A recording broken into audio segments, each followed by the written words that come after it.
بسم الله الرحمن الرحيم. كتاب أنزلناه إليك مبارك ليدبروا آياته وليتذكر أولو الألباب. صدق الله العظيم.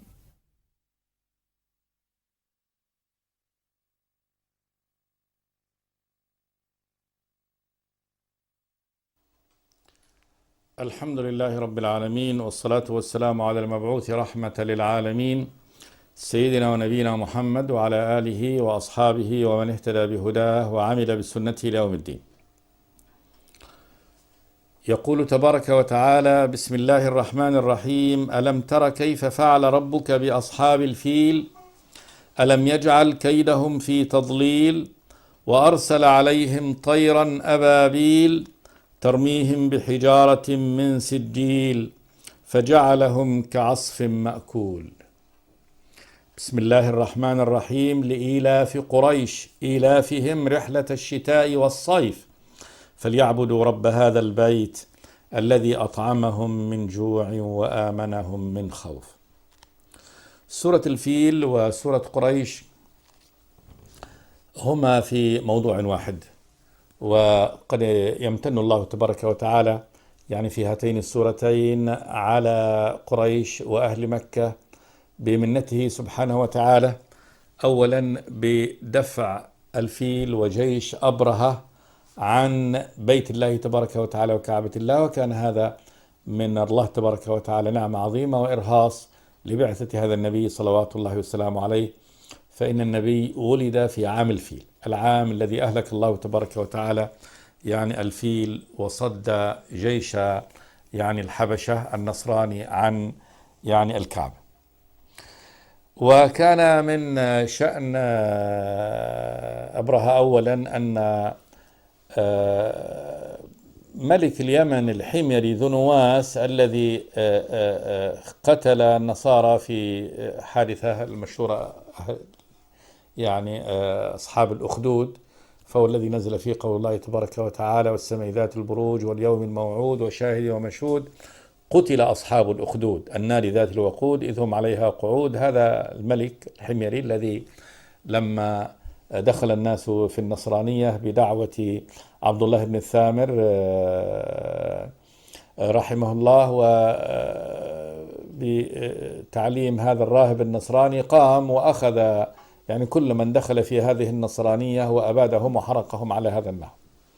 لم ينجو إلا رجل واحد، وهذا شخص ذهب إلى قيصر ملك الروم واستجاره على ذو نواس.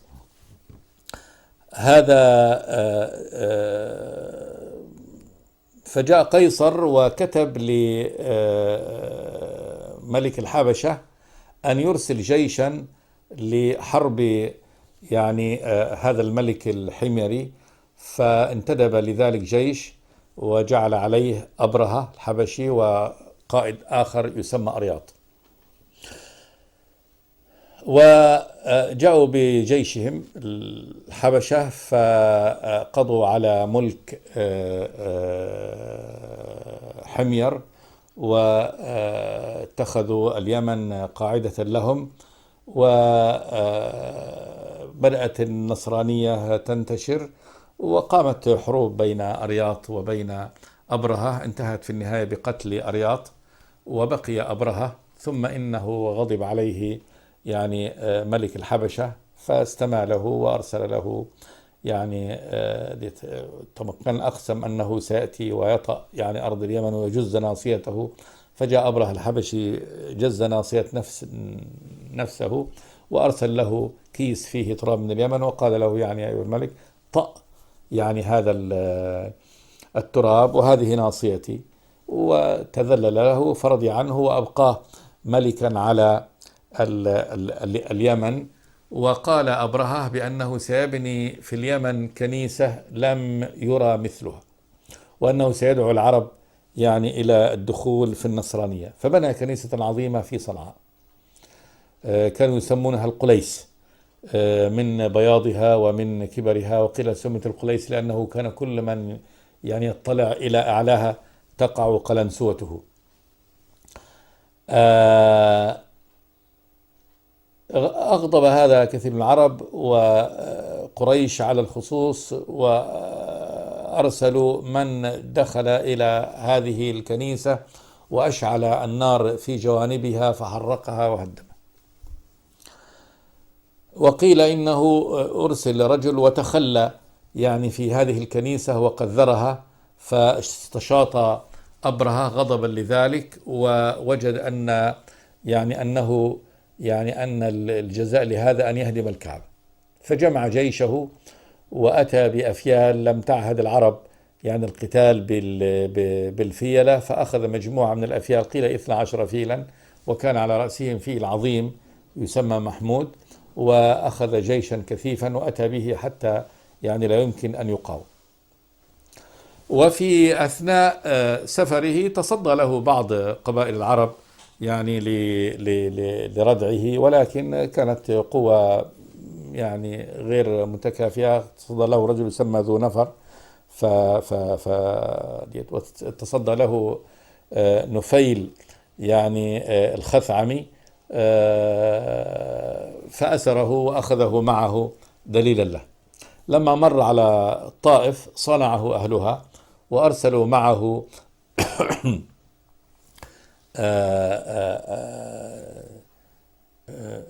أبو رغال ليكون دليلا له يدله في أرض الحجاز إلى أن يصل مكة.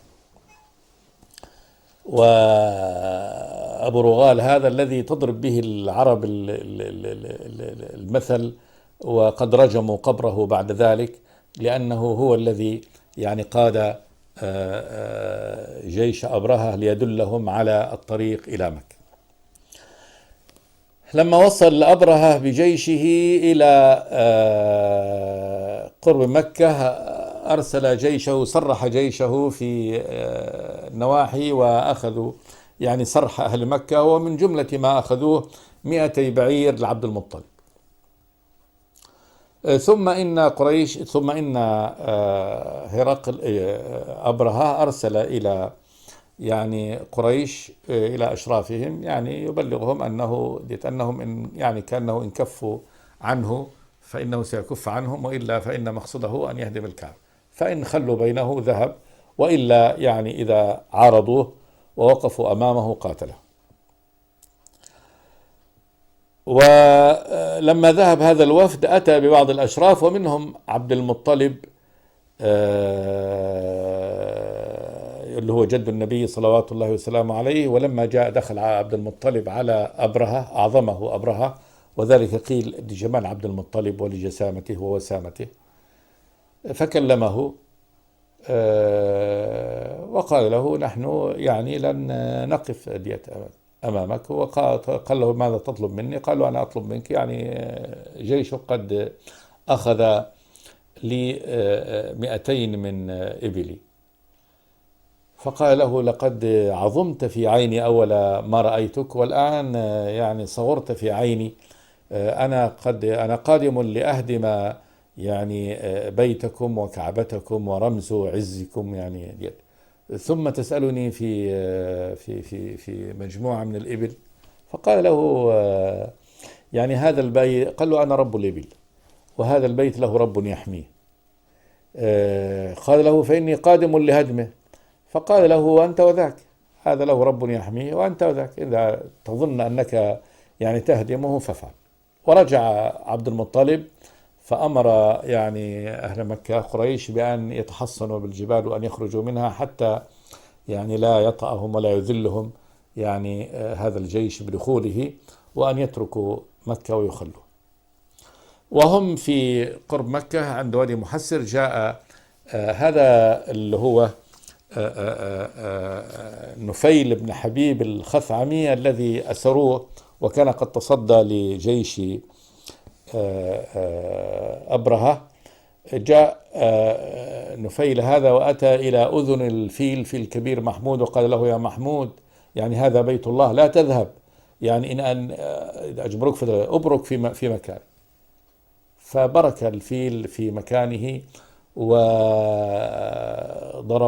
في مراقه وفي كل مكان وعلى رأسه ليقوم فما أمكنه.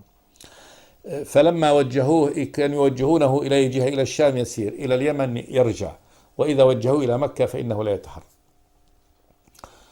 ثم إنهم في هذه الأثناء أرسل الله تبارك وتعالى عليهم طير، كما قال الله هنا هي طير أبابيل، جماعات من الطيور. وقيل إن هذه الطيور كانت يعني كل طير يحمل في منقاره حجر صغير، وفي يعني أرجله في كل رجل حجر، ثم أسقطوا هذه الحجار على هذا الجيش، فانتشر فيه وباء أهلك من أهلك فيهم في التو والحال.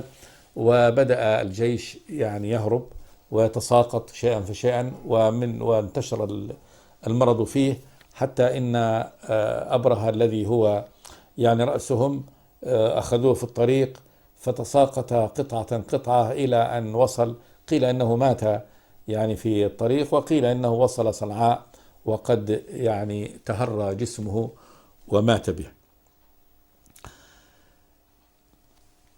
يذكر الله تبارك وتعالى ويذكر الله تبارك وتعالى عباده المؤمنين، ويبين فضله على يعني قريش كذلك بالذات، وهم سكان هذا البيت. وقال فيقول جل وعلا: ألم ترى كيف فعل ربك بأصحاب الفيل؟ ولم ترى كل ما فيها لم ترى قد أراه الله تبارك وتعالى، وقد رأى يعني العالمون كيف صنع الله تبارك وتعالى بأصحاب الفيل. ألم ترى كيف صنع الله فعل ربك بأصحاب الفيل، تذكير بصنيع الله تبارك وتعالى وفعله العجيب بأصحاب الفيل، وهم هذا الجيش العرمرم الضخم، جيش الحبشة الذي أتى قاصدا بيت الله تبارك وتعالى ليهدمه. وسموا أصحاب الفيل لأن الفيل كان يعني أعظم رمز عندهم في هذا الجيش. والفيلة العرب لا قوة لقتالهم فيها، العرب تقاتل على يعني الخيل، والخيل تنفر من الفيل. هذا الجيش جيش الفيل هذا. ألم تر كيف فعل ربك بأصحاب الفيل؟ قال جل وعلا: ألم يجعل كيدهم في تضليل؟ سؤال يراد به التقرير، وأن الله تبارك وتعالى جعل كيدهم، والكيد هنا مكرهم ويعني تدبيرهم الخبيث في هدم كعبة الله تبارك وتعالى وبيت الله، جعل الله تبارك وتعالى في تضليل. فإن هذا الكيد والمكر الذي مكروا إعداد العدة وأخذ الجيش وجعل الفيلة على مقدمة هذا الجيش والسير في الطريق وإشاعة الرعب يعني في العرب، كل هذا الكيد وذلك وأخذ الفيلة، وكان من هدفهم أنهم أخذوا هذه الفيلة وأنهم سيربطوا البيت بالحبال ويربطوا هذه الحبال بالفيلة، ثم يزروا الفيلة فيسحب البيت ويهدم يعني هدمة واحدة.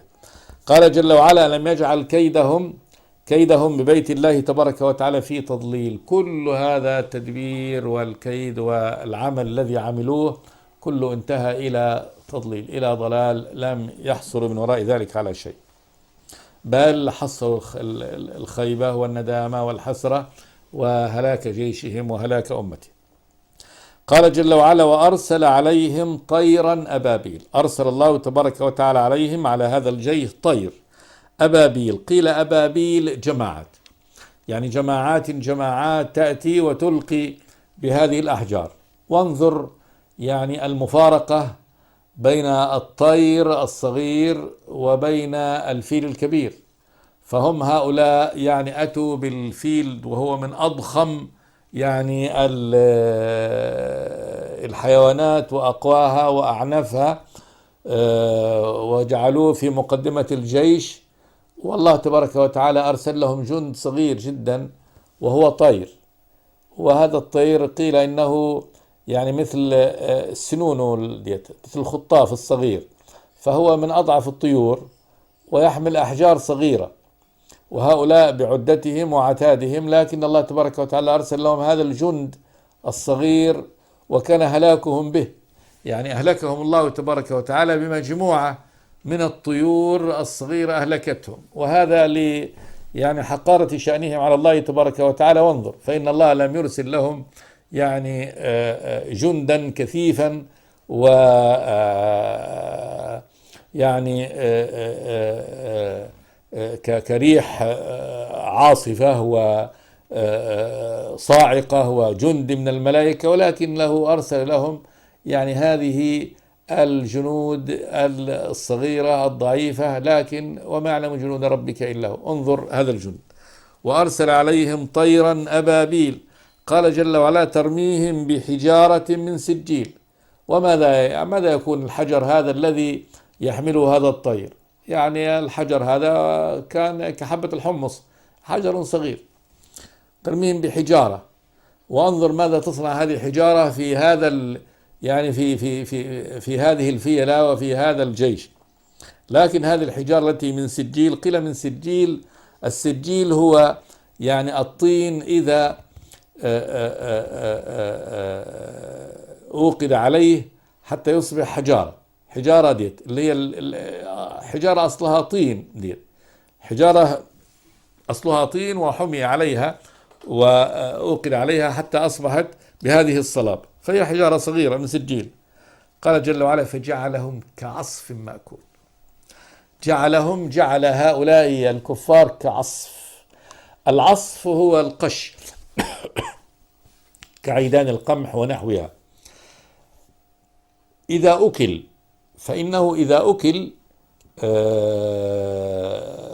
فإنه يتهرى ويصبح مثل العجينة. يعني أن الله تبارك وتعالى جعل أجسادهم كأنه هذا الحشيش أو هذا العيدان إذا أكلها ومضغها واجترها المجتر من الإبل أو من البقر، من هذه الحيوانات المجترة، إذا أكلتها أو الحيوان الأكول كالخيل والإبل، فإنها تجعلها على هذا النحو بعد ذلك. يعني جعل الله تبارك وتعالى في النهاية أجسادهم على هذا النحو. قيل تهرت أجسامهم وتساقطت قطعة، جعل هذا الجيش العظيم كعصف مأكول. فانظر هذا الآية، هذه السورة بيان لعظمة الرب تبارك وتعالى وقدرته، وأنه يحمي ما أراد الله تبارك وتعالى حمايته، أن هذا بيته وأنه قد حماه سبحانه وتعالى، والحال أن هذا وقت كفر وشرك، ولم يكن هناك يعني لهذا البيت أعوان من أهل الإسلام من أهل القوة يحمونه، لكن الله تبارك وتعالى حماه على هذا النحو. وهذا منه من الله تبارك وتعالى على قريش بالذات، لأن هذا البيت هو يعني أمنهم ومكانهم وحماهم، وفيه منه على يعني أهل الإسلام جميعا، ومنه ببيان يعني بعثة النبي صلوات الله وسلامه عليه. فإن النبي ولد في هذا العام، وكأن هذا إذان بهذه المعجزة التي جعلها الله تبارك وتعالى في هذا الجيش الذي أراد الكعبة بسوء، أن يكون كذلك يولد النبي بعد ذلك، الذي يرتبط بعد ذلك اسمه ودعوته بهذا المكان. فمنها تنطلق من هذا المكان مكة، ومن جوار الكعبة تنطلق يعني دعوة يعني الإسلام، ويصبح هذا البيت هو القبلة التي يوجه الله تبارك وتعالى أنظار المسلمين إليها يعني 5 مرات في يومهم وليلتهم. قدرة الرب تبارك وتعالى ومنته. ألم تر كيف فعل ربك بأصحاب الفيل؟ ألم يجعل كيدهم في تضليل، وأرسل عليهم طيرا أبابيل ترميهم بحجارة من سجيل فجعلهم كعصف مأكول. ثم قال تبارك وتعالى في السورة التي تلي لإيلاف قريش إيلافهم رحلة الشتاء والصيف فليعبدوا رب هذا البيت الذي أطعمهم من جوع وآمنهم من خوف. قيل لإيلاف قريش إنها مرتبطة بالسورة التي قبلها، يعني أن الله تبارك وتعالى حمى هذا البيت وأهلك يعني هذا الجيش لإيلاف قريش، لتألف قريش هذا المكان وتعيش فيه. وقيل لإيلاف قريش يعني لتألف قريش هذا المكان، مكان بيت الله تبارك وتعالى مكة، الوادي الذي غير ذي زرع، فإن الله تبارك وتعالى قد جعلهم يألفون رحلة يعني في الصيف ورحلة في الشتاء، كلها للتجارة. لإيلاف قريش تمهيد هذا ذكر من الله تبارك وتعالى بإنعامه على قريش. قريش هم أبناء النضر بن كنانة. النضر هو الذي سمي بقريش. النضر بن كنانة هو الذي سمي بقريش. وقيل قريش دابة البحر، تصغير دابة البحر اللي هو القرش، هذا السمكة المعروفة المتوحشة التي هي أقوى أسماك البحر. قيل أن قريش سميت بهذه الدابة. سئل ابن عباس يعني من أين قريش؟ قال هي دابة البحر، وتصغير هذا. وقيل أن قريش من القرش، أنهم يتقرشون بمعنى أنهم يشتغلون بالتجارة، والأول هو الأصح إن شاء الله في تسمية قريش. فكل أولاد النضر بن كنانة هم قريش، وقد ينسبون إلى فهر بن مالك. فهر بن مالك بن النضر، وذلك أن أولاد النضر بن كنانة كلهم جاءوا من يعني اجتمعوا في فهر فقط، هو الذي بقي من أولاده. فقيل أيضا أن قريش تنسب إلى فهر بن مالك، وهذا نعم فهر بن مالك، لكن الذي يسمى قريش هو النضر بن كنانة. قريش الله تبارك وتعالى يعني اختارها وسكنت هذا المكان، واختار الله تبارك وتعالى من قريش بعد ذلك عبده ورسوله محمد صلوات الله وسلامه عليه من أشرف بطونها، كما قال النبي صلوات الله وسلامه عليه: إن الله اصطفى يعني كنانة من ولد إسماعيل، واصطفى قريشا من كنانة، واصطفى من قريش بني هاشم، واصطفاني من بني هاشم، فهو خيار من خيار صلوات الله وسلم. يقول: فأنا خيار من خيار. فالنبي مختار من الله تبارك وتعالى من يعني هذا العرق النقي الذي اصطفاه الله تبارك وتعالى. فمن أولاد يعني إسماعيل اختار الله كنانة، ومن كنانة اختار الله تبارك وتعالى يعني قريش، ومن قريش اصطفى الله تبارك وتعالى بني هاشم، ومن بني هاشم اختار الله تبارك وتعالى محمد بن عبد الله صلوات الله وسلامه عليه. فقريش المنسوبون إلى النضر بن كنانة سكنوا بعد ذلك في زمن قصي بن كلاب.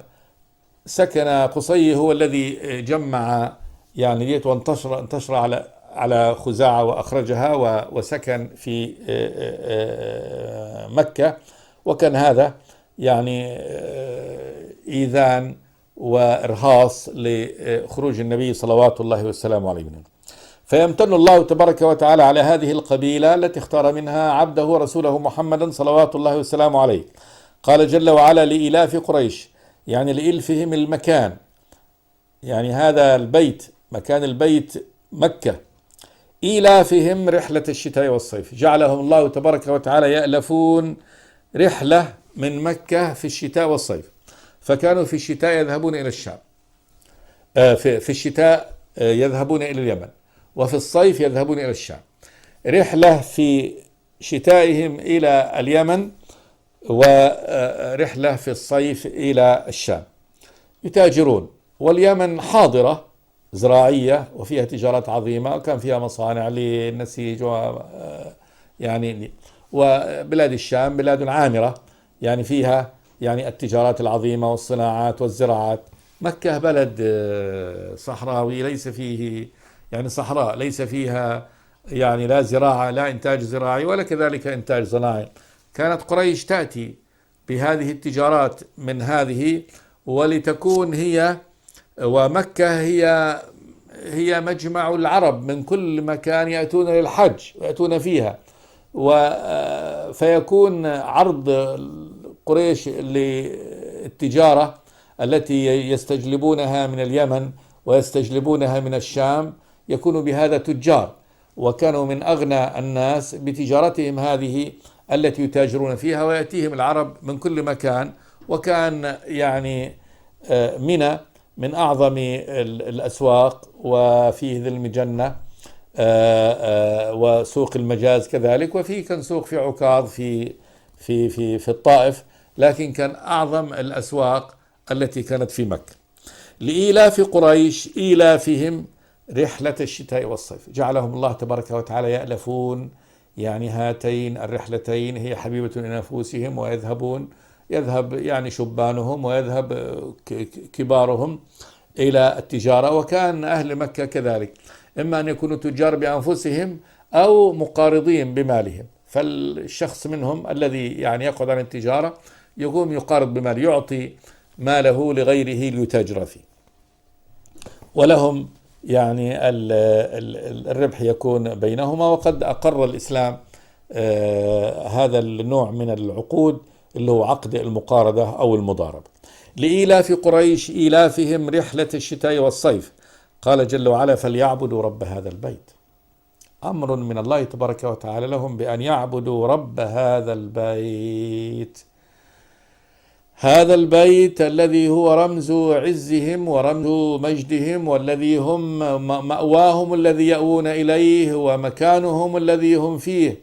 يعبدوا ربه سبحانه وتعالى. ربه البيت هذا منسوب إلى الله تبارك وتعالى لأنه مبني لله، ليكون مكانا يعبد فيه الرب تبارك وتعالى وتوجه الأنظار إليه في عبادتها في صلاتها لله تبارك وتعالى. فليعبدوا رب هذا البيت الذي أطعمهم من جوع. فالله تبارك وتعالى من إكرامه لقريش وممن عاش في هذه الأرض القاحلة فهو أطعمهم من جوع، فأرض جوع، لكن الله تبارك وتعالى أطعمهم بما يسر الله تبارك وتعالى لهم من الخيرات العظيمة التي تكون في هذا المكان المقفر، كما قال جل وعلا: أولم نمكن لهم حرما آمنا يجبى إليه ثمرات كل شيء. أولم نمكن لهم، هيأ الله تبارك وتعالى لهم هذا الحرم اللي هو أرض مكة آمن لا تراق فيه الدم. كان العربي على كفره بالله تبارك وتعالى وعدم إيمانه بالبعث وبالجزاء والحساب، لكنه كان يعظم هذا البيت، يرى قاتل أبيه وقاتل أخيه لا يمسه في البيت، يقول هذا بيت الله. ثم إن أهل البيت لهم تعظيمهم عند كل العرب ومكانتهم، يقول هؤلاء أهل بيت الله تبارك وتعالى لا يمسون. فكانوا يسيرون، إذا كان قرشي يسير ليلا أو نهارا في أنحاء الجزيرة لا يعترضه معترض ولا يمسه أحد. فهذا من إنعام الله تبارك وتعالى عليهم. الله يقول: فليعبدوا رب هذا البيت الذي أطعمهم من جوع وآمنهم من خوف. فجعل مكانهم يعني أولا مكان تجبى إليه ثمرات كل شيء، كل ثمرات الأرض كانت تجبى إلى هذا المكان، وهو مكان لا زرع فيه ولا نبت، لكن الله تبارك وتعالى جعله مستقر لهذه، تجبى إليه ثمرات كل شيء من الثمرات رزقا من لدنا ولكن أكثرهم لا يعلمون. وآمنهم من خوف، آمنهم الله تبارك وتعالى من خوف، فإن الله تبارك وتعالى جعل هذا الحرم آمنا، وكان خلاص أرض الحرم أرض آمنة، وتعارف العرب على هذا الأمر، وكانوا خلاص إذا وصلوا إلى أرض الحرم خلاص فإن كل منهم يكف يعني عن عدوه، وإذا لجأ عدوه إلى هذا المكان فإنه ينتظره خارج الحرم، لا يهاجمه فيه ولا يقتله فيه حتى يخرج من الحرم. إذا خرج من الحرم قاتله. وأما طالما هو في يعني في مكان المسجد الحرام، في مكان الحرم، فإنه لا يقربه. فهذا في الجاهلية. أولم نمكن لهم حرما آمنا يجبى إليه ثمرات كل شيء رزقا من لدنا. فهذا الله تبارك وتعالى يمتن الله تبارك وتعالى به على قريش، وأنه يجب أن تقوم يعني بعبادة الرب تبارك وتعالى. وقد عاندت قريش في أول الأمر وعند الإسلام، ثم إن الله تبارك وتعالى يعني شرح صدورهم بعد ذلك ودخل عليهم الإسلام وقاموا، وكانت قريش يعني هي أعظم القبائل قياما بعد ذلك بأمر الله تبارك وتعالى. الشاهد أن هاتين السورتين، سورة الفيل وسورة قريش، يعني كأنهما يعني سورة واحدة، يمتن الله تبارك وتعالى فيها بفعله العظيم سبحانه وتعالى في إهلاك الفيل ورده عن الكعبة، ويمتن الله تبارك وتعالى على قريش في أن بوأ لها وهيأ لها هذا المكان، أمنهم فيه من الخوف، أطعمهم فيه من الجوع، وهنا يأمرهم سبحانه وتعالى بأن يعبدوه وحده لا شريك له. الحمد لله رب العالمين، وأصلي وأسلم على عبد الله ورسوله الأمين. بسم الله الرحمن الرحيم. كتاب أنزلناه إليك مبارك ليدبروا آياته وليتذكر أولو الألباب. صدق الله العظيم.